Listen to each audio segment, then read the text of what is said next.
In 2010, a middle school student discovered through her classmate a music video production company that would help her produce her very own music video. After telling her mum, who agreed, thinking it would be a great addition to her resume, she worked with the company to record her first single and music video. It released on YouTube in February of 2011, and after a month of basically no views, the video went viral, becoming the most disliked video on YouTube and the teen and internet sensation. But after being a widely mocked meme, can you go on to achieve your dream? Welcome to Rewind Time. This episode, Rebecca Black. Yeah, it's rewind time. Welcome to episode 28 of Rewind Time, a YouTube history podcast. I am your host, Max. I'm here with YouTuber Lucy Livin. Lucy, how are you? I am well, thank you. And yourself? I am doing fabulous. And Oh, we're going to be wow. talking about Rebecca Black today. Someone who, and it's not common that this occurs, I am familiar with. Wow. Such was her virality at the time.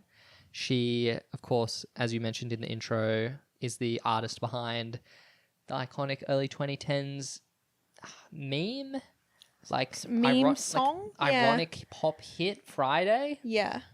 It's Yeah. Friday, Gotta get down on Friday. Everybody's looking forward to the weekend.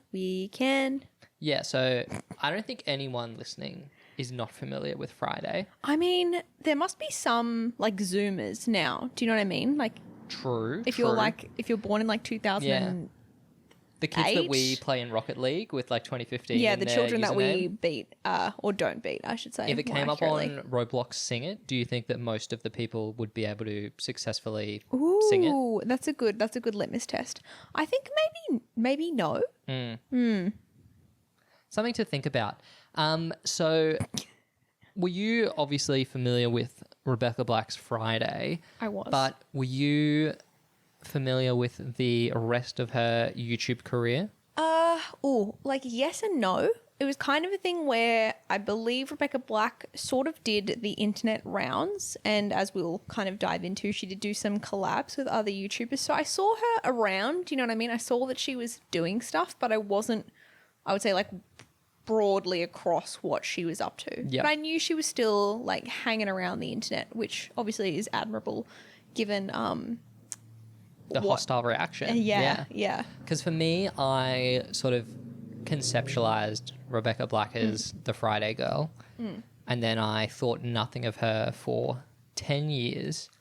And then she re-emerged to me sometime in the last few years as like a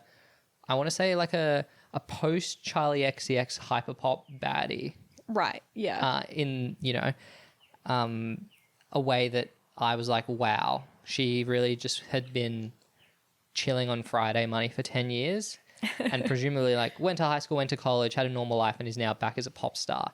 Of course, recording this episode, that's not the case. No. And Rebecca Black has a significant YouTube footprint that I didn't know about. Did you know Yeah. about it? Is that why we're doing this episode? I knew about it, and also because, spoiler alert for next week's episode, she plays a very key part in the 2011 YouTube Rewind. So we yes.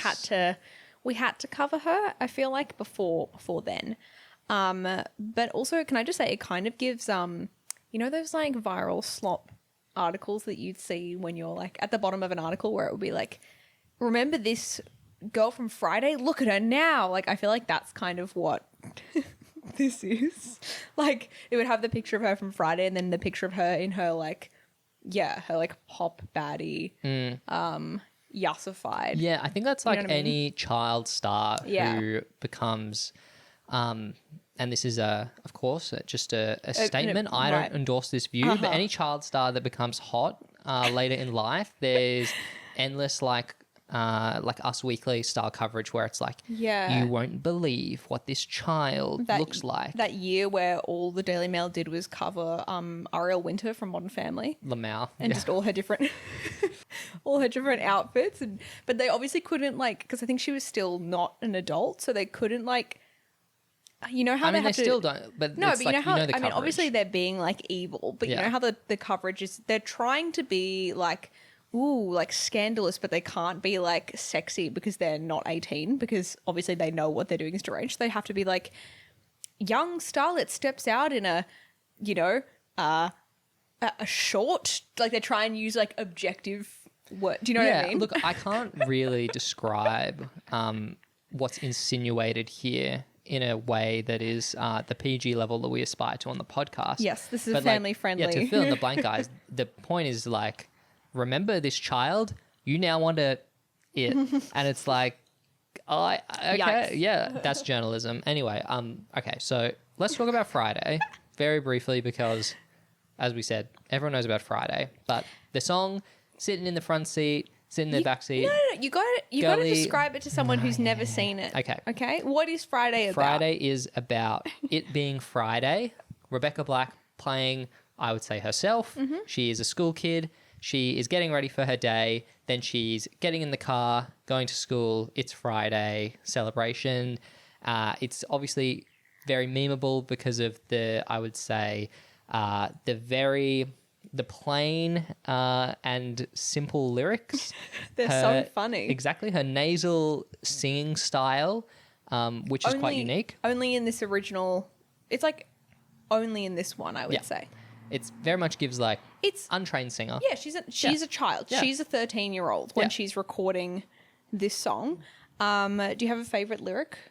From the Sitting in the front seat, sitting in the back seat. Which Gotta seat make my should- mind up which yeah. way. Yeah. I like what about you?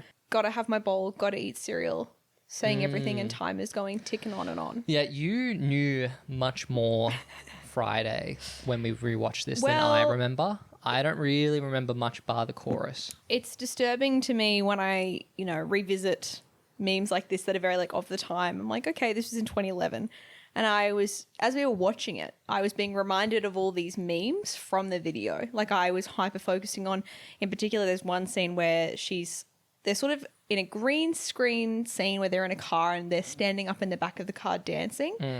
It's really cool because it's green screen at night. It makes like none of this makes any sense. It's very like nonsensical, which adds to the charm of it. Yep. But there's a girl standing next to her who's presumably her classmate who she's gotten to be in this music video with her, and she does this dance where she it's just a very awkward dance move, right? Because again, they're children, they're not trained dancers. And I remember seeing a gif of that like on probably Tumblr or the internet, and so I was like, wow, like I saw it and I was like, oh, that's like the meme.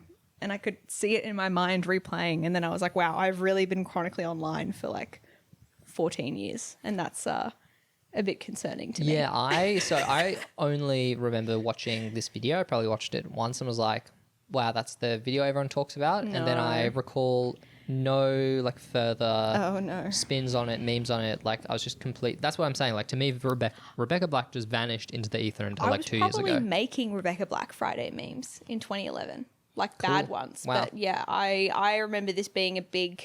How's it feel to participate in the international bullying of a child? Okay, I think it should be noted that I am the same age as Rebecca Black, like by 2 months difference. We are the same age. So yeah, probably was not... Well, I don't know actually what I probably did. I think I probably was just like, it's funny. Because it's like the absurdism of it to me as an adult, and I think also to me as a teenager, as we've discussed in previous episodes, my sense of humor completely broken by the internet. It's the absurdism of it rather than like necessarily like she's a bad singer or like she sucks. I probably thought a little bit of that because that was the sentiment of the time in like 2011 when I was also a child. But I think the main part of what I found funny about it was like, why is this a random man rapping in the car with these children? Why are we thinking about what seat we're going to sit in? You can only sit in the back seat. There's no room in the front seat for you, diva. All of that good, that's what was entertaining Soft, to me. clean fun. Yeah, it's just silly. You know what? If it was made now, you could be like, it's AI generated because it's so like, what? Why? What's this about? It is special, yeah. And it was made behind the scenes by a studio called the Arc Music Factory, which exists as sort of like a vanity song production company where parents would, as you said in the intro, give some money, they'd pay some fee to these guys, and basically there was maybe a promise like, oh, we'll like get your child like famous, right? But really, it was just a thing for kids to be like, wow, it's so cool. I got to like make my own song. Yeah. Like a make-a-wish for like wannabe Hollywood stars. But yeah, did you ever have any schoolmates who did anything like this? well, I went to an all-boys school, so no. No, you didn't have any... I mean, the equivalent for this for that field, I think, is like paying for your kid to go on like soccer camp to Europe.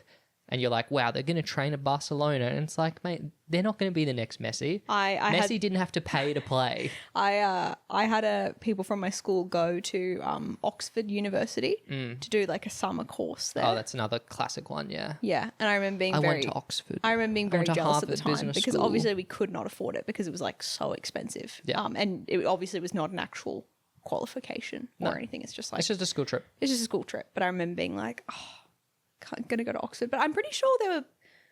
I don't know. I feel like the other equivalent is like getting your kid to like be in a movie, like or like directing. Have you ever seen those ones on YouTube where people have their like bar mitzvahs and they're like doing full like music videos? Yeah. This is, I think, similar. It's similar to lane, that. yeah. That's what I'm thinking. Yeah. Well, there are other videos that ARC have produced, and obviously post Friday going viral, people were like, we need to find the next Friday. Yeah. I wasn't familiar with these, but Yeah. we watched both of them. There's two that you said sort of stood out. The first one is My Jeans. Jenna Rose My Jeans. You want to tell us about My Jeans? Similar to Friday, where she's singing about it being Friday, My Jeans is where Jenna Rose, the star, seemingly quite a bit younger than Rebecca Black. She looks like she's maybe like 10, if that, sings about her jeans. Wow. And my favorite thing is that she's singing about different stars who are wearing the same jeans as her. She goes like Miley Cyrus wearing my jeans, Kiki Palmer wearing my jeans. I did kind of get thrown out when the Kiki Keke Palmer Palmer. thrown thing. I was like, wow, Kiki really been relevant for like over 15 years. She was a star of a Nickelodeon show, wasn't she? Or Disney? Oh, I didn't know she was child star. Oh, yeah. It's I know called... her from... Can we fact check this? Yeah, we can. I think it's called True Jackson VP. Okay. And the song goes, from my head to my toes, it's all real, yeah, you know. I think that's it. Post fact checking, Wikipedia says she rose to prominence playing the title character in True Jackson VIP from 2008 to... She's the vice president. Sorry, to 2011. Yeah. And then she was in the Winx Club revival. Okay. Anyway, I was right. It's great to be right again. But yeah, so this Jenna Rose sings about her jeans. And I would say the most famous line of My Jeans is where she goes, ha ha ha ha, Jack my swag. Which is extremely funny because the rest of the song is very like, you know, not saying Jack my swag. Yeah. And she's also saying it because the other girls don't look as good in the jeans as she does. So it's like quite mean-spirited, which is so funny for a 9-year-old. The other ARC song we wanted to talk about is Chinese Food by Alison Gold. This was my favorite. In that it is, again, what looks like a rich white American child doing a song when their musical talent is questionable. But this one is about how much she loves Chinese food. It really does feel like they come in and they'd be like, so what do you like? Rebecca Black was like Friday. I know that's not actually how it happened. They gave the song to her, but it seems like the other girl was like, I like jeans. I like my jeans. And they said, what do you like? She said, I like Chinese food. Well, it's crazy that like now you look at these lyrics and you'd be like, well, we just get AI to do this, right? We just churn it out. But someone Sat in down like a and song wrote it. factory wrote Yeah. all these songs I for these know. children. But this song employs many Chinese stereotypes, Banger. including the end, which is probably the most shocking one, where there are two cast members. One, I believe, is white. I would describe it as geisha makeup. Yeah, which is amazing because they're also all dressed up in Japanese costumes. Yes. So it's actually completely inaccurate. She also spends the majority of the music video dancing around with a panda because it's like, you know, Panda Express. And then underneath it is revealed that it is also the same rapper from Friday. Yes, Patrice Wilson. Patrice is one of the co-founders of ARC Studios. ARC Music, sorry. And so he has rap verses in these songs, and he is an adult man. So it is, I think it's kind of cool because it makes it more like Legitimate. authentic. Yeah. That you have like a featured rapper Yeah, on your because pop they're being track. like a real pop star. Yeah, that's like very 2010s 2000s thing to do when you want a radio hit. But he is, as we said, an adult man and they are children. Yeah. So him being there, especially in the Chinese food one where it's revealed he's the panda and he takes off his head. Yeah, he's been like hanging out with her. Yeah. But you say this, we've spoken about Beauty and the Beat on this podcast before, which has a similar dynamic with a child Justin Bieber and an adult Nicki Minaj. Got to keep an eye out for Selena. Yeah, which is actually the undertones of that are quite weird. At least he is not suggesting that he's in a romantic competitorship with another child in this video series. It's very, and if you don't mind, throw back to a previous episode of our YouTube Live. It's very Katy Perry introducing Bo Burnham. Wow. Listen to the YouTube Live episode of Rewind Time if you haven't, guys. But yeah, they're so good. This era, or like this specific niche genre of like children where their parents are paying like thousands of dollars to have these, medium production level. Like they look glossy. They're 2011, they're high definition. We've got lots of different scenes, but them also all being, at the end of the day, not good. It is very funny to me. Also should say Jenna Rose My Jeans, not Arc Music Factory, because the rapper in that one is a child. So wow, fact checking live. We have to clear Jenna Rose's.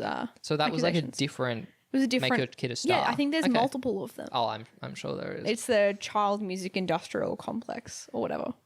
So we should acknowledge now that Rebecca and Arc had a falling out, so to speak. There was some lawsuits and stuff involved.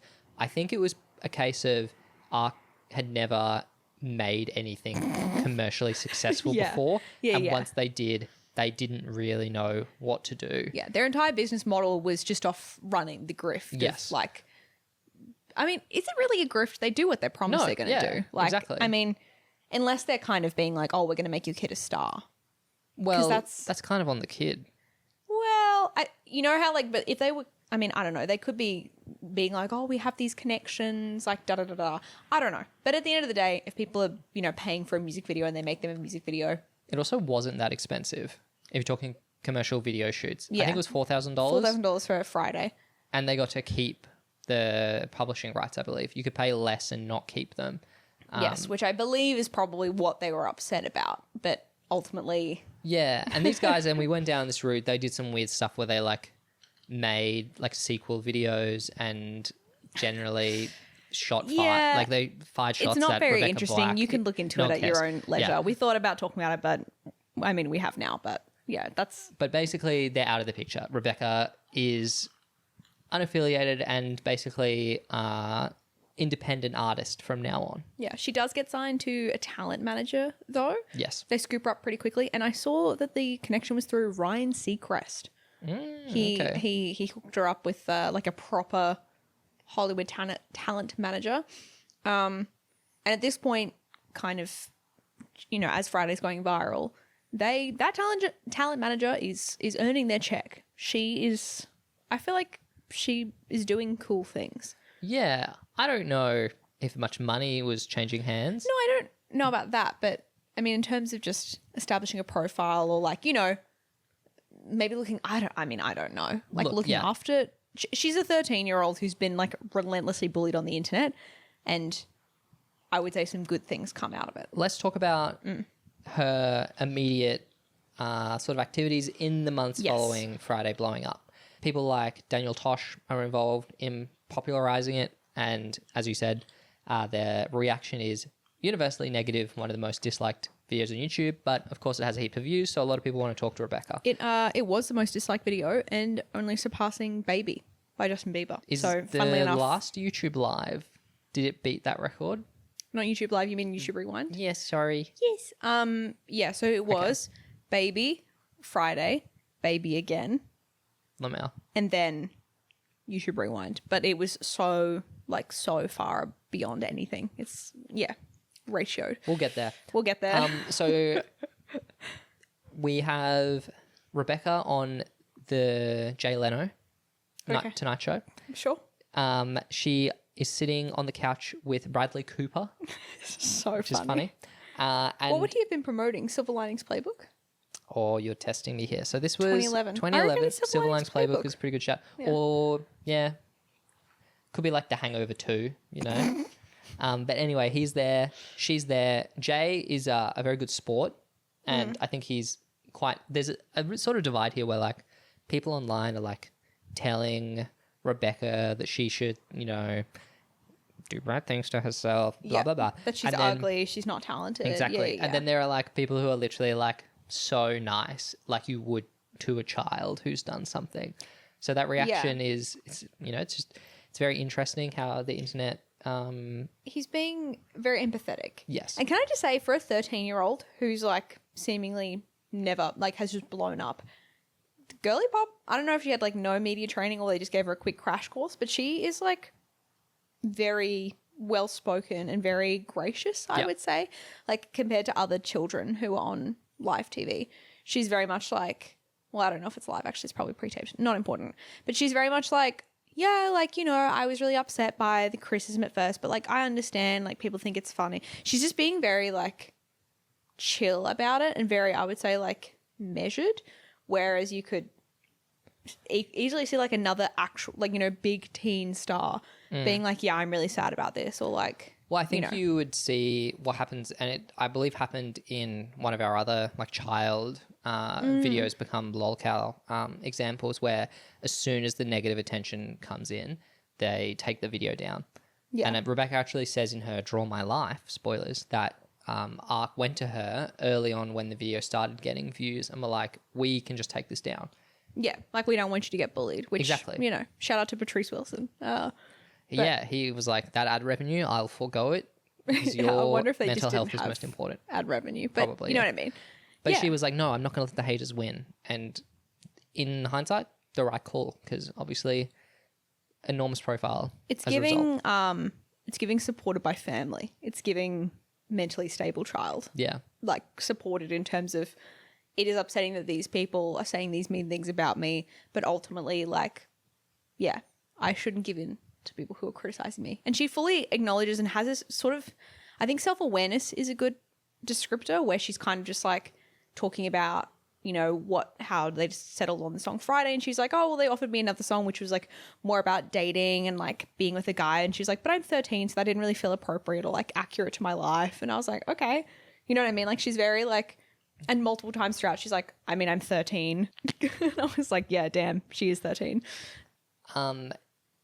The rest of the Friday reaction. So she does appear in a series of videos for Funny or Die, which, if you're not familiar, was a sort of like a college humor 2010s sketch comedy vehicle for celebrities to basically do cross promotion. So it's like, I have a new movie coming out, so I'll spoof myself in, basically online SNL. It's famous for paying people like $50 to direct the sketches, just ripping like everyone off. But besides the point, she was also on a bunch of like red carpets for events around LA. Yep. Everyone wanted to invite Rebecca Black to, say, like the VMAs, Teen Choice Awards, all of that stuff. Yep. So there's a lot of red carpet of her being, as you said, just she's a very so sweet cute. 13-year-old. Like, she's like, a week ago, I didn't know I was coming here, and now I'm here. And you're like, oh, it's so cute. And then I would say the biggest outcome of the Friday reaction is her guest starring role in the music video for Katy Perry's Last Friday Night.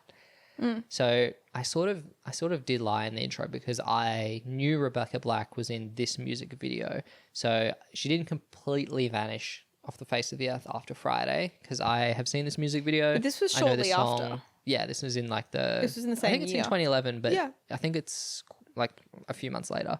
Yeah, but it's like, you can put in the Friday bubble, yeah. Mm-hmm. You're a Katy cat, right? Yeah. Oh, 100%. Yeah, I enjoy Katy Perry. I think she has successfully managed to include viral stars throughout her career, and like what I would say is like a good faith way that's like mutually beneficial. It's beneficial for Katy to include Rebecca Black to bring, attention to her song. And in the music video, Rebecca Black is not the butt of the joke. No. Like, Katy Perry is the butt of the joke, and Rebecca Black is basically like the cool girl in this music video. And she's done that since. She did the Swish Swish with like all the memes when they did like Looney Tunes kind of stuff. Yeah, look, got to admit, not familiar with any Katy Perry work post 2013, except for Chain to the Rhythm. Great song. It is a really good song. But I'll take your word for it. And Woman's World, which had Trisha Paytas in it. Yes. Yes. Yeah, but also, as we've discussed on the pod, you don't really watch music videos, whereas I do. So in the pantheon of like pop girlies, Katy Perry is like a prolific music video maker.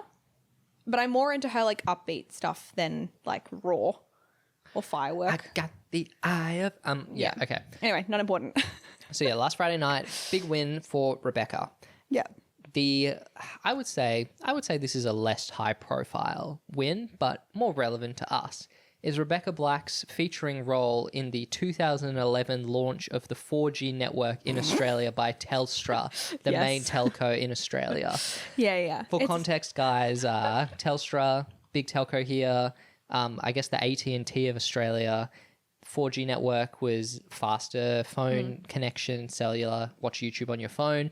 They were like, well, we'll get a viral star of this YouTube thing to come and play the song Friday at various spots from what we can tell around Sydney.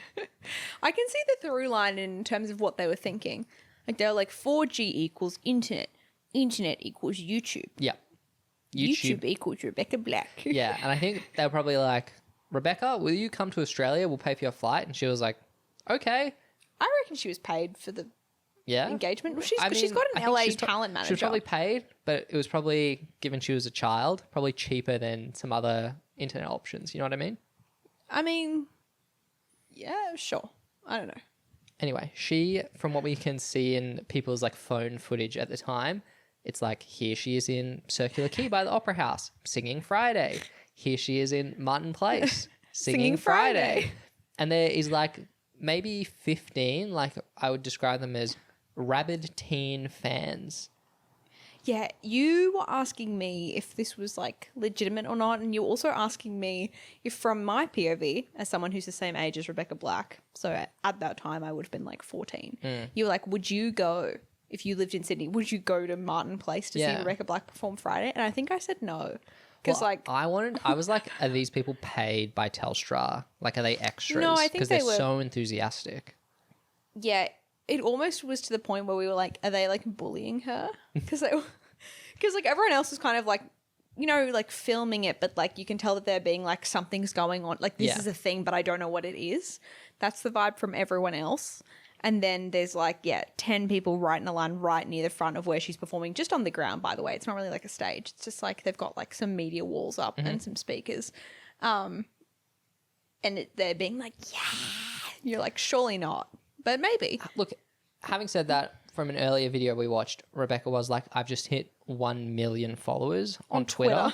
And you don't reach 1 million followers with no real fans, you know? No. So I'm going to give her the benefit of the doubt and say these were real Rebecca Blackheads. I agree. So...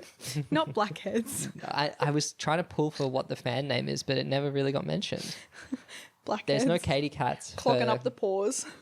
Yeah, so we have Friday sort of, you know, it does eventually die down. People are like, what's next from Rebecca Black? And we do get a song from her earlier in her career, before she sort of enters mainstream sort of YouTube mode, and it's called My Moment, and we watched this song. How do you feel about My Moment? I thought this was cute. So My Moment, for context, is about the literal moment of the time being me, Rebecca's moment, and how I am gonna, you know, launch myself into the world of, you know, celebrity and music stardom. And it features clips, the music video it does, features clips from her doing press and doing like celebrity events for Friday. So it's like, for her, the story of the video is it's like her coming to be, you know, the fully formed Rebecca Black on the stage, and it features notably like better singing than Friday, better production. Yeah. Like it's almost like a coming of age, like here I am, Rebecca Black. Yeah. I mean, she is still 13. It's not quite, but I think it's more of like a cute, I know what you mean. Like it is sort of like a coming of age. Yeah, it's not Good Girl Gone Bad. Like, no, she's it's not like going Ariana Grande yet. It's a follow-up single. No. Like we're showing improvement. She's showing that, I think everything that you as Rebecca Black in that POV would want to set out to like disprove people, or to kind of be like, what would I want to do as my next step, which would be show people that I'm fine and I'm doing well. Like, I don't want people to feel sorry for me or to appear downtrodden. I want to dispel people saying that I am not a good singer, which I think she does. And also, like, yeah, I think that's generally it. Just kind of wants to be like, yep, you know, the haters didn't win. There is sort of a particular, I would say it's the bridge or The bridge, yeah. Yeah, where she kind of talks about, you know, everyone is making fun of me, but I'm doing things that you never dreamed of. And, you know, subtext being you'll probably never get to do any of these things that I get to do as a result of you basically hating on me and propelling me to viral stardom. And she's correct. Like, you guys won't be going to the VMAs. No. I Points really have been liked. made. I thought this. I made a note that it was the best YouTube music we have seen, equal to Shane Dawson's YouTube pop career. I really like the song. Yeah. Okay, cute. I agree with a lot of the commenters at the time where they were like, well, actually, they were retrospective commenters. There were people being like, do you remember when this was a hit? And they were like, if this had been on Disney Channel or Nickelodeon, like, we would have nostalgia for this. Yeah, it's equal to other, like, teen pop songs of its time. Yeah. Yeah. And it's independently produced, Yes, she, believe. of course, remains independent. And so self-production is hard. We can look at all of our YouTube musicians and their parodies and the quality of those tracks to compare. And then we do have a song after that called Person of Interest that we didn't love, to be honest. It's, it doesn't have the emotional core that My Moment has. Because My Moment does actually feel quite personal. Person of Interest is more of your, like, See You Again, Miley Cyrus kind of vibe. It's giving a songwriter wrote this and I'm going to sing it even though I don't it's necessarily. giving, it's giving pop It's song generic. for hire. It's more generic. It's not a personal song. I mean, it might be. It did but have it's the not. line, there's a chalk, sorry. It says, the lyric is, there's a chalk line on the dance floor in the shape of my heart, which we both laughed at the time. So it's not completely without doing merit. the comparison of like crime scene. I mean, maybe one for the true crime girlies. You know, the people who read the books about like falling in love with a serial killer. Oh, no, don't get into that. Okay, so there's obviously some music, but Rebecca Black is self-produced. You know, she's independent, so she is releasing this for YouTube. And as a result, she has a YouTube channel. And then on that YouTube channel, their content starts going in a quite different direction where we are starting to getting things like Q&As. We're getting the format Ask Rebecca is how she's doing that. And it's like many of the YouTubers we've watched so far in this series, classic like fans submit questions. She answers them. It's about 4 minutes long, has a cute intro and outro. Yeah. So very much in the style of YouTube creators, not musicians. And I think it sort of signifies the beginning of a shift where Rebecca becomes friends with some other early 2010s YouTubers. Yes.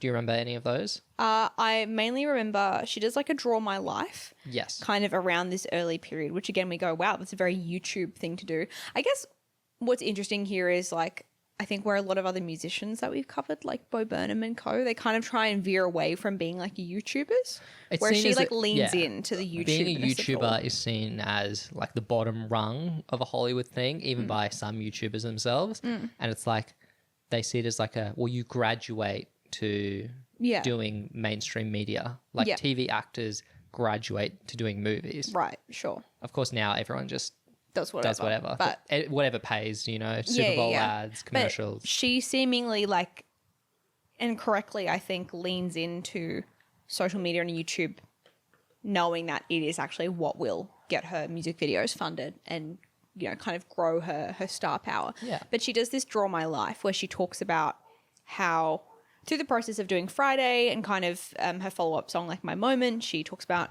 doing her first live performance and she drops out of school. She moves to homeschooling for the period to keep up with it. To be honest, like she would have had a lot of attention at school post Friday. Yeah. So, and if she has commercial stuff, like I don't think it's always bad for kids in entertainment to leave school. It depends whether it's their decision or if it's, say, external influences trying to Yeah, push right. them to do content to make them money, which is where it gets icky. I mean, it seems, and it's hard, right? Because we don't know the exact details, but it seems like just from even how she initially handled Friday, my impression, and it could be completely wrong, is that she had family being very like supportive and like looking after her. Her mum even appears in the My Moment Yes. like music video sitting next to her. And she's on the channel as well. Yes, yeah. So it seems like her family are very like, okay, like what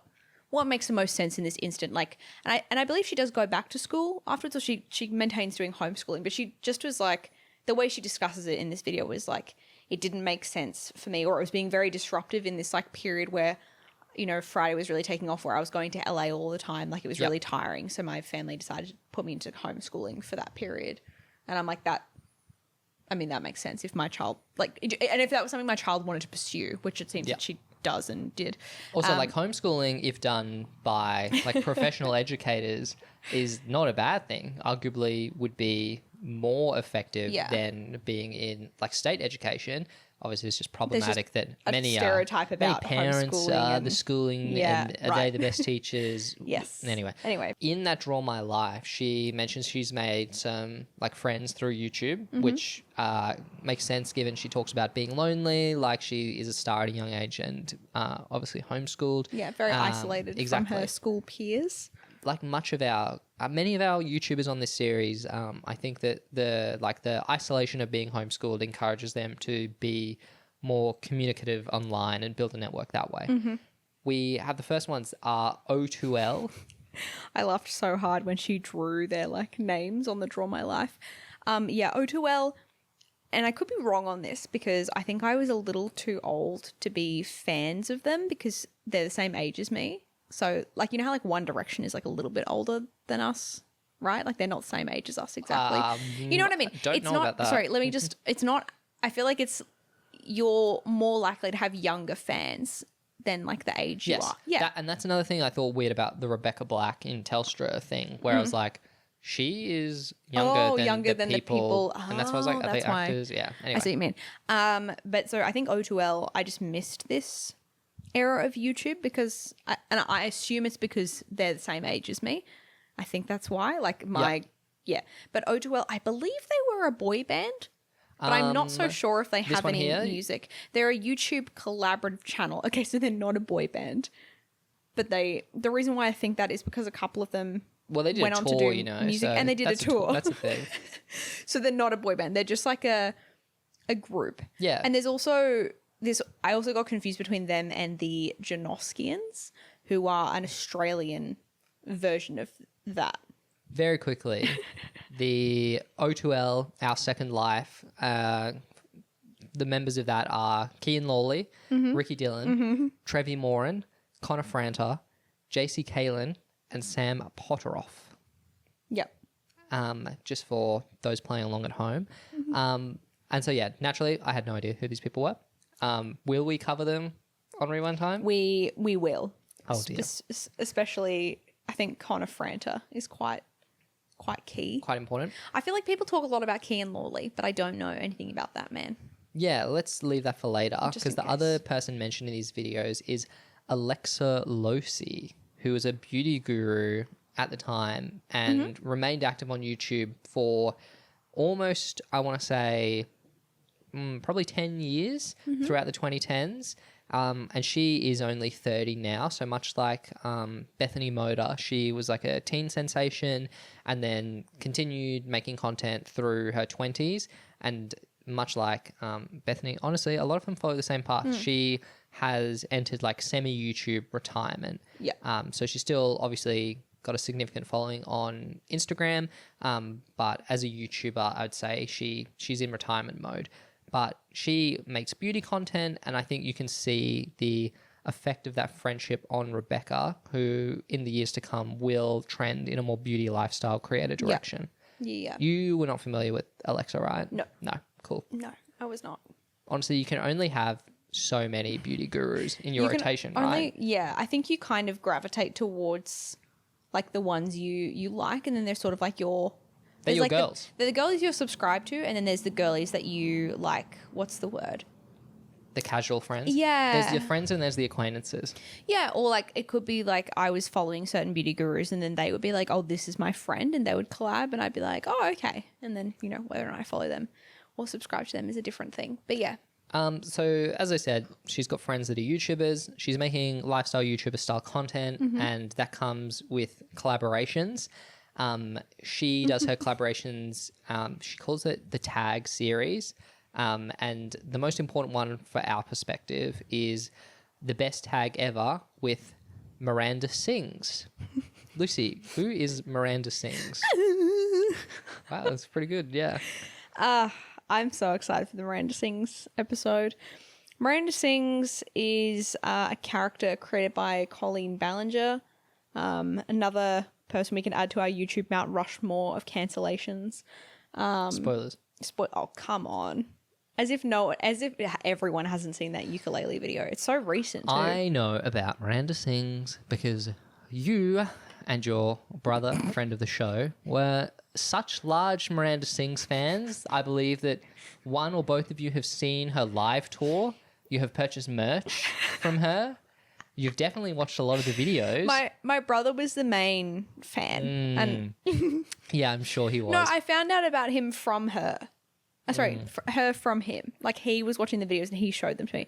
I will say my brother is 3.5 years younger than me. Okay. But there were girls in my grade who were also like Miranda Sings fans. And everyone, I'm looking into the camera if you're watching the video version of this podcast. I'm not saying this in relation to anything else that happens, and we'll talk about it in the Miranda Sings / Colleen Ballinger video. I do think the Miranda Sings character in its early stages, when I think of specific videos, like the one where she recreates the song Belle from Beauty and the Beast, like I do think Miranda Sings is funny. Unfortunately, Miranda Sings is played by Colleen Ballinger, and there's some other stuff involved. It's not a unique perspective. She obviously is very popular. She had millions of subscribers and had a Netflix series. show. So so and did an international tour that I did go to. I would argue as the plus one to my brother, and my brother did have a mug with Miranda Sings on it that said, I like wet. Wow. Watching this, I remain really much... My position is unchanged where I'm like many YouTube character comedians, I'm like, wow, there is like one joke here. It's doing the voice. This is so very funny. tiring very quickly. No, I don't know. There's something about it that really... But I don't know, right? Because it could just be that I think it's funny because of now all the added context of her being like cancelled, and it makes it funnier. I think the ukulele song is really, like, obviously I have not seen a lot of the backstory, but in isolation I thought that was incredibly funny because I'm like, well, she's doing a character. I just want this isn't sincere. And then you keep being like, no, she was being legitimate. I'm like, how? Anyway, the one thing from this video that I actually did laugh at is that they're just, you know, talking a bit of nonsense. Also, the video is set to an instrumental of Treasure by Bruno Mars, which was really distracting because normally everyone does like stock music. Yeah, exactly. Yeah. But no, there was a period, and like, I mean, it's still sort of ongoing, where if someone does like an instrumental cover, it just isn't flagged. Well, we should fix that. Anyway, No. They're talking gibberish. They're talking, the question is like, do you prefer an innie or outie belly button? Yeah, it's all like nonsensical, weird Miranda Sings shit. They're also shooting him. It looks like Miranda's house, right? 'Cause Yeah. there's her There's fan art all on the wall. the pictures of Miranda on the wall. And Miranda is like, I prefer outie. And then she's like, Rebecca, you need to get outie the closet. And I was like, okay, wow. Crazy you would say that to a 14-year-old. But in hindsight, Rebecca Black does come out some years later in 2020. So I was like, did she out Rebecca Black? Or did she Colleen know? incept Rebecca Black being like, maybe I am gay? So I don't know. Her relationship with underage individuals and their sexuality is not something we need to dig into on this podcast, but something of note, and I did laugh. Yeah, it's an unintentional funny. There is, touching on this later, in 2018, a YouTube ad for Dunkin' Donuts commemorating the release of donut fries. This is so funny. Which is her doing a adapted version of Friday. Sorry, not Rebecca, to be clear. No, Miranda Sings. An adapted version of Friday. It is, of course, 7 years after the original Friday. So a very bold marketing choice from Dunkin' Donuts. Funny. Makes no. But I imagine Miranda got the bag for this. She's like, it's Friday. I feel like I can do a pretty good Miranda impression. I think you can. Thanks. And Rebecca doesn't appear in this video, does she? Yes, she does. Oh, she does. Sorry. She rocks up at the end. Oh. And she yes, walks in and she's okay. like being so yassified, and they're like, she's like, can I get a coffee? Yeah, and then they're true. like, do you want donut fries with that? And then Miranda's like, you really do. They're really good. And then Okay. they're like, Friday. Donuts on Friday. So stupid. I love that clearly some like millennial like marketing person was like, we should get Miranda Sings to do this. Like someone came up, I don't know if it was Rebecca, like if it was Miranda Sings, like Colleen who came up with this idea, or if it was Duncan, like who put it all together. It's I mean, so they were funny just to like- do a parody of Friday. Like They were like, 8 we years need to later. promote fries Friday. Bum. No, there it's you not. go. Let's but they go. serve them every day of the week. Like it doesn't even. Yeah, No, but it's Friday, like French Friday. no, I Yeah, I okay. get that. But, Yeah, well, but it's donut anyway, whatever. It's like the layers of like stupidness are, but that's why I think it's anyway. But see, this is my problem. It's because I like absurdist humor, and like this is absurd. It's so bad. I mean, but I liked it. Gets the people talking. So in hindsight, It's good. I have no recollection of ever seeing this. I don't know, and it's been deleted. I mean, we're not This was like a we're not in re-upload. America, so we wouldn't see Duncan advertising. No, but like clearly it would have been posted on Miranda's channel, Oh, okay. seemingly, Yep. and then they took it down. And the reason listed on the description of the video or in the fan wiki something, the reason listed was because they no longer were selling the donut fries, so they took it down. And I was like, but why would you take it down? Like it's still advertising for donut. Anyway, whatever. it was. I would say Dunkin' Donuts. Sorry, They I were kept like- saying Donut King. My bad. they were like, Miranda Sings is someone with negative publicity, so we want to stop having her promote our products. Or they only paid for the usage of the period character of for the- like a period of time, like 2 The years or promotional something. period of the donut fries. I don't know. Either way, I think it's funny that they did the whole thing and then they were just like, you can take it down. Yeah, honestly, it's probably the latter because like there's not much point in negotiating like perpetual usage of an ad because like no one's gonna watch an ad post its period of relevance, right? Yeah, probably not. I don't Yeah. know. And this is a really quite a highlight, I would say, in terms of the absurd YouTube advertisement / like collaboration. Because like, did Rebecca get a check for this? Presumably. Yes, she would have definitely. We actually didn't mention that she on Jay Leno says that the proceeds of Friday she was going to donate them to her school, but also the recovery from the earthquake and tsunami like disaster in Japan in 2011. I will say when she's on the interview show, she just say, I'm giving it to Japan. So I had to be like, what was the context? Like Japan. And then I was like, oh, right, of course. But she was just like, I'm giving it to Japan. 1 year later, it would have been, we are giving it to Invisible Children to stop Joseph Kony. But no, she gave it to Japan, which is like so cool. And also like, wow, like if you're a child and potentially are going to be given many thousands of dollars. You'd maybe- be like, I need this yeah. for therapy because I've been bullied Honestly, by like maybe a it million takes people. the innocence of a child to do something so selfless as to donate it all. Wow. I know. So true. Any other notable collaborations? I feel like basically in this period, other than the notable collaborations with Miranda Sings, she does some with like other YouTubers, Claudia Sulawski. I'm sorry. I don't know her. I like know of her, but I don't know her. She does quite a few with, what's his name? Ricky Dillon. Well, let's talk about Saturday, which Okay. is featuring Dave Days, our favorite, well, actually our second favorite YouTube musician, after, of course, our king from Nice Guys. Oh, Chester C. Yeah, of course. Right. Because this video Whose is, name you definitely remembered. it's like a informal sequel to Friday, being Saturday, naturally.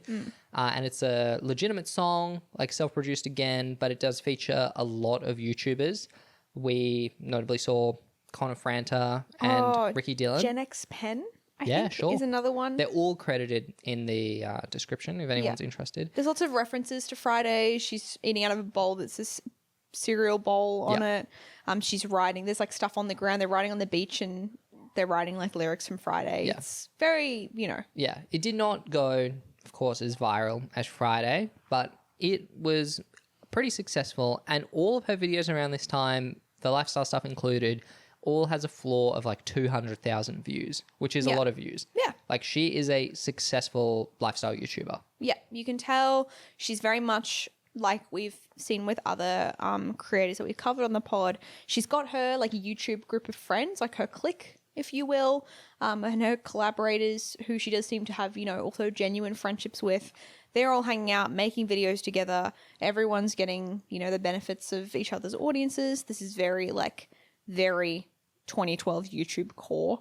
So that makes sense. And I think in terms of the song, it's like It's giving millennial pop. giving Owl City. Yeah, like, it's easy. Or, you know, Easy that song from listening. the end of the Lego movie with Carly Rae Jepsen and Owl City. Like, when can I see you again? Like that vibe. Sure. Yeah. All right. I'll take your word for it. No, I'm correct. So this is sort of a culmination of like the early Rebecca Black music and sort of her moving into the next stage of her music career, which is basically people being like, where is your album? Which she's promised for several years at this point. And she says, don't worry, guys, I am working on it. It is coming.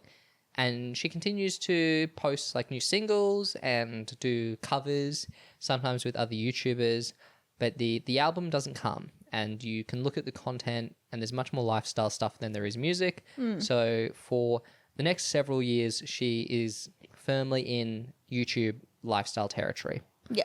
She's more of a YouTuber than a musician at this point. Correct. She's like a YouTuber musician. Yeah. Like that's her Well, category on yes. YouTube. Yeah. Do you know what I mean? Yeah, But she's not even a musician / YouTuber. She's not a musician who posts on YouTube. No. At this, sorry, I'm not saying that as if, I just mean like that's how it is coming across. She's doing more YouTube lifestyle stuff. Is I would say how if anyone became a fan of her at that point, they would be like, oh, fun trivia is that she does music. Yeah. But primarily, she's a YouTuber. We get some fun like lifestyle YouTube tropes, like the wisdom teeth removal video. Yep, a classic. Which, Classic. Yeah, I'm not sure if we've actually. You can only do it once yeah, unless you get them removed one by one. I mean, you can get surgeries again, so like, because really, it's just like watch me on drugs, right? That's the appeal. Yeah, it's like again, one of the most iconic viral videos, David After the Dentist. Correct. Yeah. Another. Have you seen that yet? I know of it. Okay.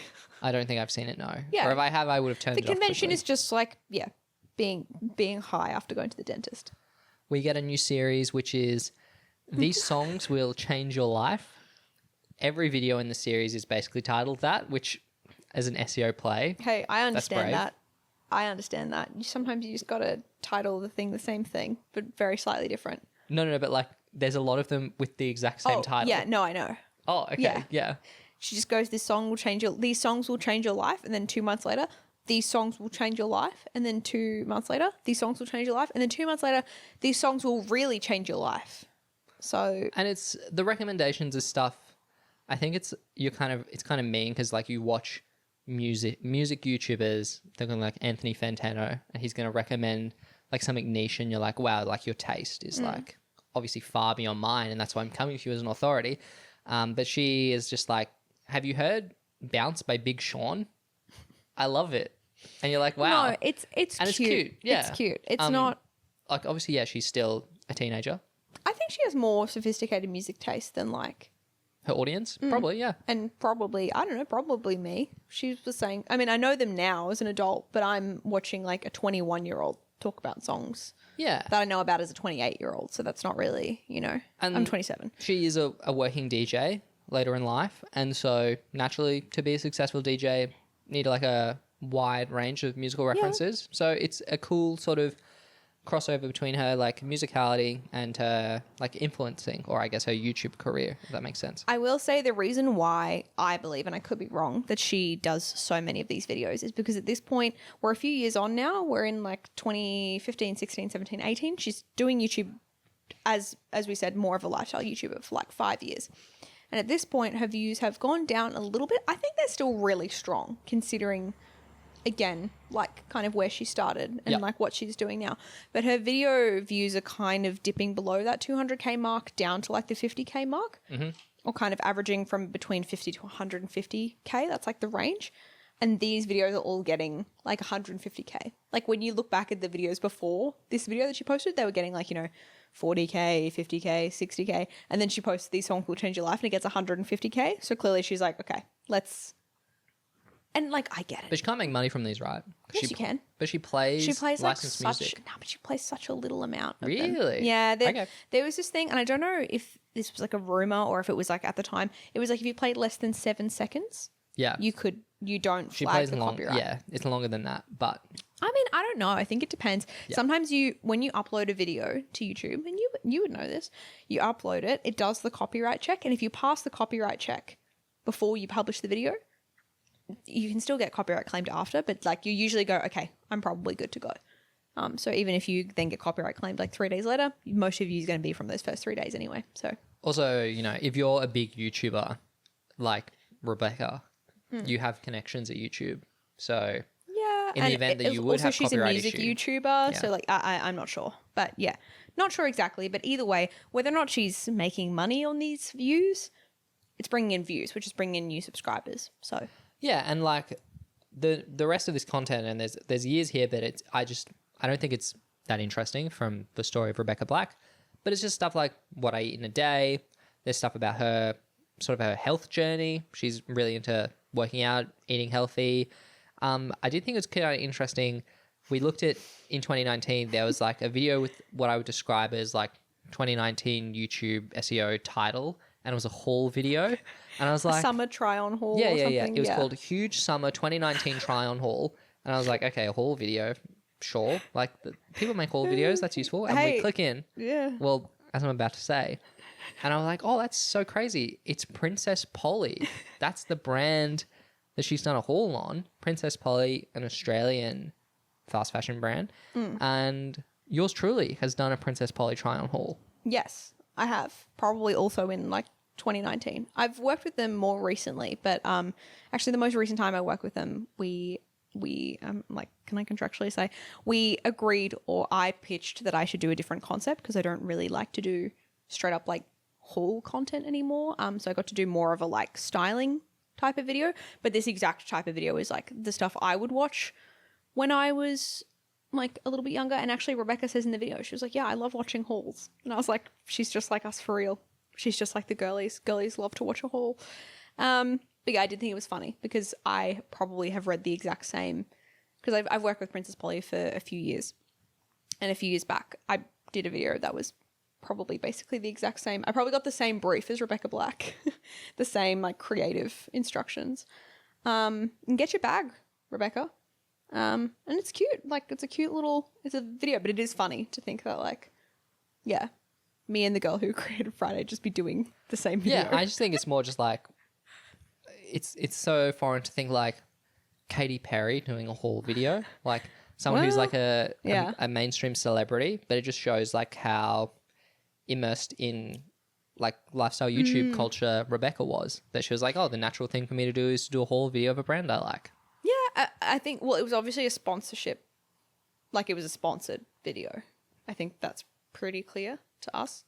It definitely was. Like, I'll take your word for I'm it. telling Yeah. you it was a sponsored video. Just from the exact way she did the description, I was like, that they've given her the stuff. But yeah, it was a cute video. She looked cute and stuff.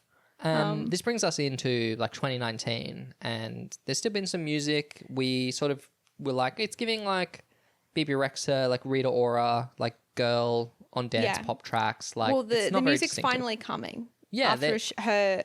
No, It's- it comes in a more defined way post the coronavirus pandemic. But there's still Yes. singles and stuff coming, but there's no album on the way. Yeah. And the singles are not sort of catching on in a major way, but she's still active musically. There was one we watched. I don't remember what it was called. But It was... you know the one yeah, where sorry, it's I like don't have the name. where I was like, it's filmed in like an LA mansion. Yep. And I say this, I really like Rebecca Black. And so I'm so scared. But this video is like it's not great.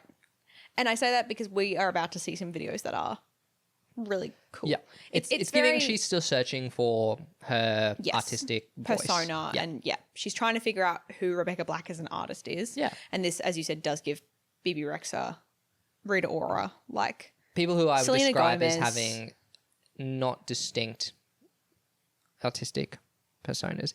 Of course, it's very difficult to be a musician, and so I don't want to discredit. We also need to the say work. she's still self-funded. She's not signed to a exactly. record label, so she's self-producing all of these. Yeah, it's just quite unremarkable. Yeah, I remember watching this being like, ooh, and I knew what was to come because I'm familiar with her more recent work. So I went, okay, it's coming. All right, A little bit longer. just before we talk new music, Rebecca does I would describe it as a podcast, but it's more of like maybe a conversation show on YouTube. It's a series on her channel, but It's called- basically is a podcast. Yeah, it's called Blacking Out, and it has her friends and guests sort of on. And we watched some of the episode with Claudia, who you mentioned before. Do you want me to show you her name or No. No, fair enough.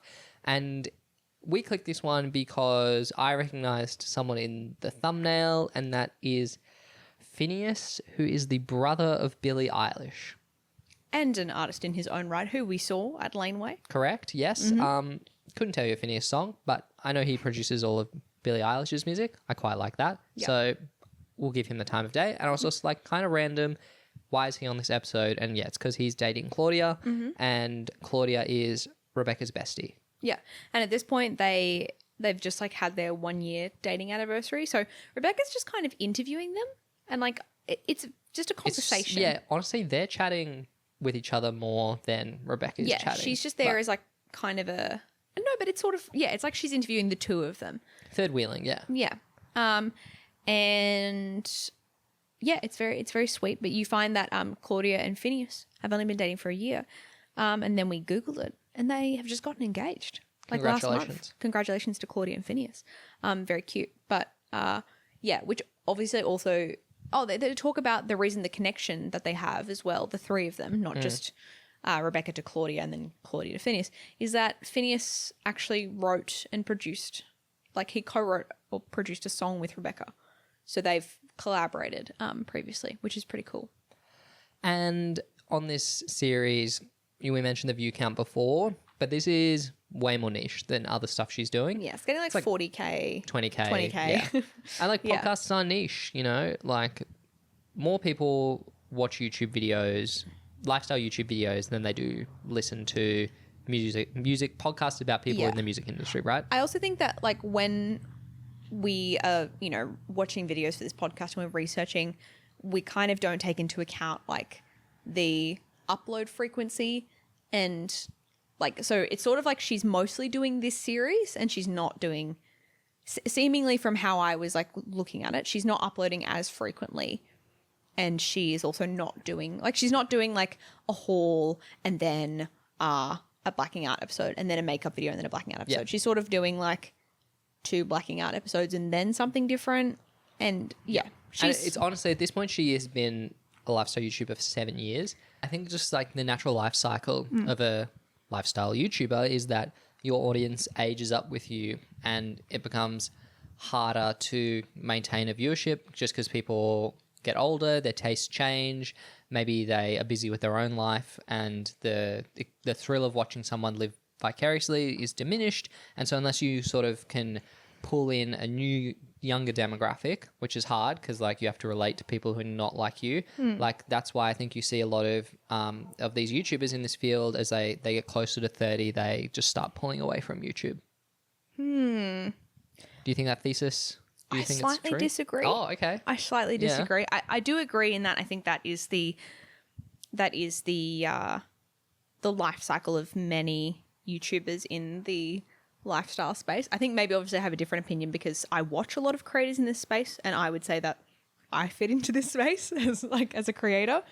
I think you have to evolve your content and a lot of YouTubers do, but I would also say like I still watch lifestyle YouTubers who are like 10 years older than me because like that's aspirational to me. Whereas like before when I was like 15, I was watching people who were 25 and now someone who's 27, I'm watching people who are in like their mid to late 30s who like have kids and stuff like that. So I think there's still space for like lifestyle content or whatever, but even like evolving from doing like haul content to something like Sophia Nygaard where you're doing like I would say like more elevated like travel exploration content. But I actually think in Rebecca Black's case, it's not specifically that she couldn't keep the intro. Like, it might be that, but it's also because I think she was going back to music and had actually crystallized or had kind of developed her sense of who she was as an artist. Also, in all of this, we don't really see this on her YouTube channel, but she's become a DJ. And I don't know exactly when she started doing that, but so she's doing that more often. So it's like she's, if you think about being a YouTuber for Rebecca as her full-time job, and like DJing is essentially like her hobby, she's now turning her DJ hobby into her part-time job. Yeah. So she's spending less time doing YouTube, her part-time job. And now we're seeing transitioning into her new era of music where she is no longer a YouTuber at all. She does not upload YouTube videos. She is fully just a musician. Yes. So that's, sorry. You're right, but that was I think it's a bit different in this. think completely fair viewpoint. But on the topic of Rebecca Black. Yes. 2020, she goes on a podcast which is hosted by Amy Ordman called Dating Straight. She's collabed with Amy on YouTube videos before, like sort of like best friends shop for each other type stuff. Yeah, lifestyle content. Mm-hmm. And she is like, I am queer. Like, this is the first time she's spoken about her sexuality explicitly. And she has in the past been like, obviously, like she has spoken about sexuality on a spectrum and things. So people naturally were like, well, Rebecca, are you gay? And she, didn't respond. But this is like her official coming out, so to speak. And we then get a series of, as you mentioned, new Rebecca Black music releases. I want to say the most notable one early on is the remix of Friday for its 10th anniversary. This features, we've spoken about them before, but the band 30H exclamation mark 3, which I never actually really know how to say. Hey, 3 30H3, is that 303? 303? 303. Yeah, those guys from the She Don't wants to Trust touch me Her. well. Yeah, She wants that to song. love me well. Yeah. But more importantly, production is done by one of the members of 100 Gex. Who we also saw live at the same festival where we saw Phineas. You're just bragging about your wide range of live music experience. I've been to one music festival. Girl who's been to one festival. Girl who's been to one music festival being like, no, I think it's just funny that they were both there. Yeah, but the 100 Gex style is like super, I would say, meme lord, like exaggerated. Yep. And then it sort of ties in nicely to the music that Rebecca goes on to make, which is very much like in the vein of Charlie XCX's collaborations with Sophie, Hyperpop, very much like popular amongst gay music enjoyers. Not to stereotype, but like, guys, we know who the fans of this type of music are. Like, you've been to a Charlie XCX show before. Yeah. Brat, like the audience, they do be one type of guy. And so like all this music though, not to talk about the audience, is all stuff that we really liked. So we watched Girlfriend, which, as the title suggests, is about getting back with your girlfriend. So obviously, like explicitly for the lesbians. We watched the music video for Trust, which we both really liked. That one, I feel like I said what I thought it was a combination of. It was like a combination of Tate McRae and who was the other artist I was talking about? Tate McRae. And Charlie XCX. There you go. It was like a Tate McRae and Charlie XCX baby, specifically because the sound is very Charlie, but the choreography in the music video, because she does do some choreography. It's pretty good. She does some dancing. That feels very Tate McRae to me. And specifically the style of this music video of her being like in a courthouse. She's very like scantily clad. She's looking fantastic. She looks so good. It reminded me a lot of that Tate McRae music video where she's like partially naked and like with the cop car and stuff. It's like a similar kind of vibe. Very like provocateur Adela. If anyone listening is familiar with Adela's kind of stuff, it's similar-ish. Maybe not as scandalous as Adela, but I really comparisons to Charlie, it is obviously helped by the fact that at times Rebecca does look like Charlie quite a significant amount, especially when she has a bob around 2020 or so. She has the Pop 2 bob. Yeah, and I googled Rebecca Black look like Charlie XCX, and there is a tweet from August 4, 2011, from Charlie herself, just saying, someone said I look like Rebecca Black. Verdicts, please. And it has a total of 3 responses and 37 likes. Well, so it was if 2011. If it was on Twitter back then, I could have been like, yo, Charlie, you do look like Rebecca Black. You're right about this. Yeah, that was before they both had the bob, though. I know. But it's just telling that 10 years later, they still somewhat resemble each other. Yeah. And the fact that they do somewhat similar music obviously makes the comparison more apt. Yeah. There's a few more tracks that we watched. The video for Sugar Water Cyanide and more recently Salvation, which I think is sort of, if we're going to say she has like a big breakout song recently.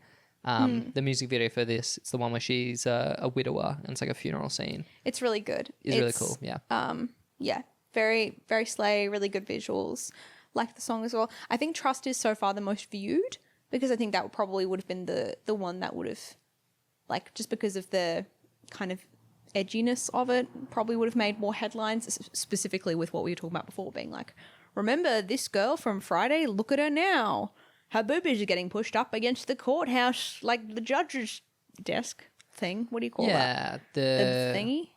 The judge's thingy. Thingy, not the gavel, the thing they bang the gavel on. The booth? Judge's booth? Honestly, Anyway, for more learned listeners. the boobies are near that, and they'd be like, look at her now.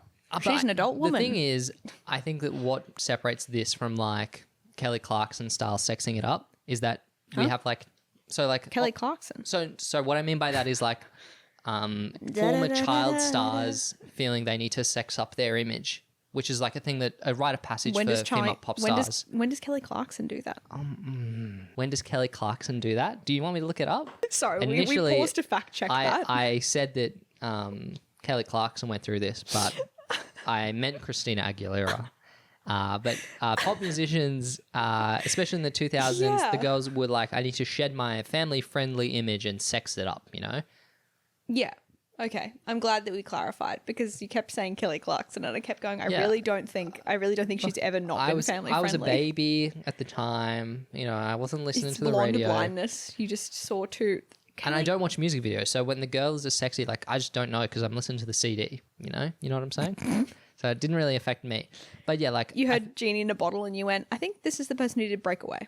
Yeah, I think what we have with the Rebecca Black music is like a much more sincere and like earned sexuality in that like it is tied into her own personal journey and relationship with her sexuality. Yeah. Whereas you feel that when say like Christina does it or even Britney, there's very much like this is tailored to appeal to a sort of male record executive's taste of how a hot girl should be as a pop star. Obviously the girlies like it as well and like can be iconic, but like it can be more than one thing, you know?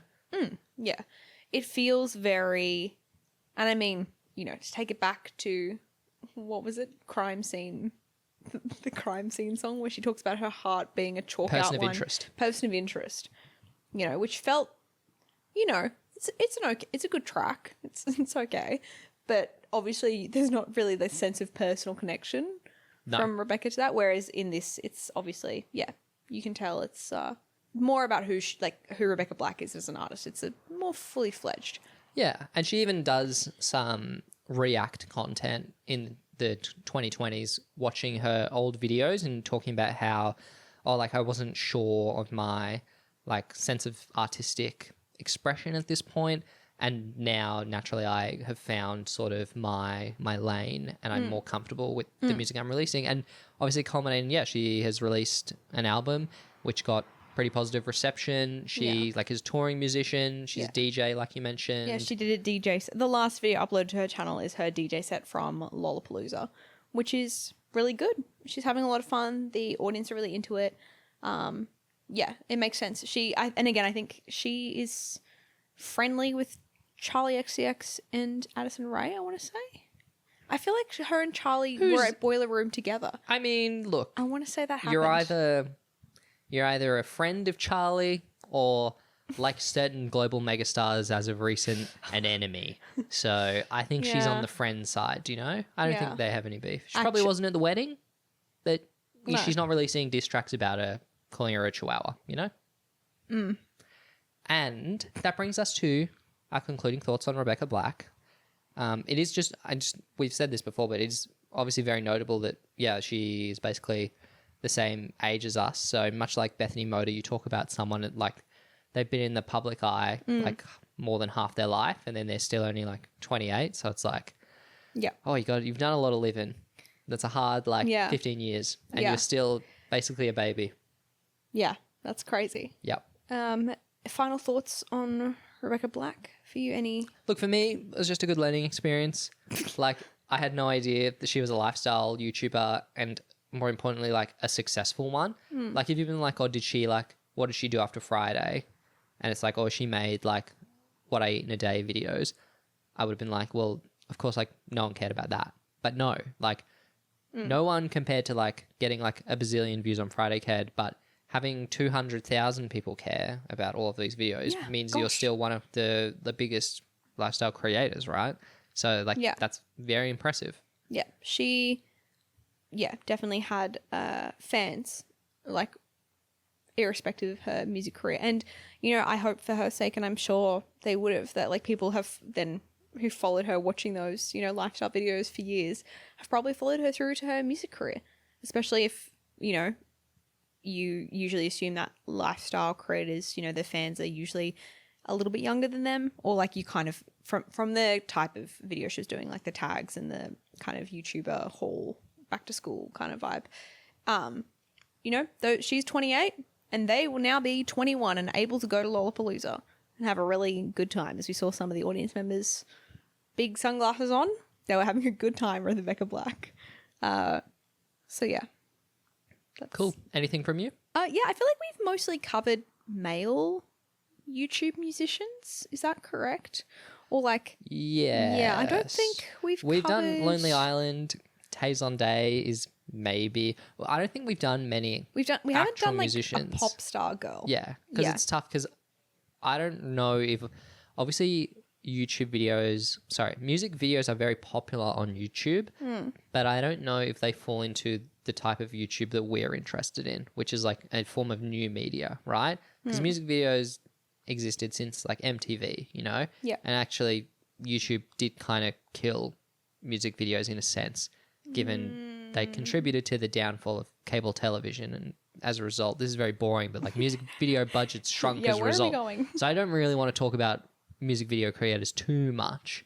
I don't mean it in terms of that. I just mean where we've talked about like other creators who are like make music videos or have had like mainstream success past it. Like Rebecca's got quite a distinctly different story in that she basically started out by being mainstream or like mainstream as a result of internet virality, then went back to being internet popular. So she went musician, YouTuber / musician to musician. Yeah. But throughout the kind of whole process, for the vast majority of it, YouTube was her kind of platform of choice. I imagine now, like obviously we don't look through everyone's TikTok history and Instagram history as well, but I imagine TikTok would be, or I've been seeing Rebecca Black on my TikTok. So I imagine that's probably a better place, and especially in terms of music promotion, because that's where a lot of artists are able to successfully promote their music now. But yeah, I just think it's interesting in terms of she went to, in like month 3 of her YouTube career, she went to the VMAs. Do you know what I mean? So interesting to see the trajectory of her career, and that her ultimate goal from making a music video that was quite cursed and widely hated to just being, like doing the festival circuit and being a musician, being a pop girlie. I mean, also, naturally, we won't get someone with a bigger first video than this. This Probably is not. the biggest debut video ever. Probably not. Probably the biggest debut single ever as well in terms of notoriety. Yeah, what does her Spotify look like? It's like all her new music and then number 1 is still Friday. No. But yeah, okay. Shout out to Rebecca Black. Friend of the pod. Friend of the pod. Yeah, okay. Rebecca Black, thumbs up. We love you, Rebecca Black. I also think she's really slay and I love her outfits. Just want to say that. I think she's so cool. Rebecca Black, be my friend. We're the same age. Anyway. Rebecca Black. That was episode 28 of Rewind Time. Wow. At the end of each episode, we chat about what we have been subscribing to. Lucy, what have you been subscribing to this week? Can you go first? Can I go first? Please. Sure, I will Yay. go first. This week, I have been subscribing to Hades 2, Wow. which is a roguelike PC game, sequel to the popular game Hades, which is like an action game based around Greek mythology, specifically the underworld. And it's very good. The first game was very good. I've just started playing the second one, Hades 2. It's also very good. There's not much to say. It's very good. I'm very early in the game, yeah, but I think it'll be sort of my little daily like commitment, given it's run based. So I imagine I'll be playing a run a day for the foreseeable future. Wow. What a about run you? a day keeps the doctor away. Wow. That's what they say. That's so true. For me, this week I'm subscribing to Dancing with the Stars, the US version. Funnily enough, we were just talking about TikTok and whatnot. The casting of Dancing with the Stars, the US show this season, it's just full of a bunch of people that I know. I feel like it's such a weird thing to... Because Dancing with the Stars, this is season 32, I want to say. 31, 32. And it's one of those things where, like, one of those shows where I, would occasionally see clips of it or, like dances from it. But it would be like I know one or two people out of the, like, 12 celebrities. Whereas this season, I know, like, most of them. So is this what it's like to be an adult? It's what it's like to enter the age of peak marketability where Yeah. entertainment companies want you to spend money and thus cater all products towards you. So what being a millennial is like. Wow. What's it been like, millennials? Tell me all about it. But yeah, it's very weird and foreign to watch like a celebrity reality TV show where you know most of the celebrities. And I like dancing. I'm not very good at it, but I appreciate it as an art form. And it's been really cool to watch. And I get to pop it on like a Thursday night, have a little snacky and watch the people do the dances. And you've been watching a bit of it too. Yeah, our friend Robert Irwin Irwin is on there. Bob.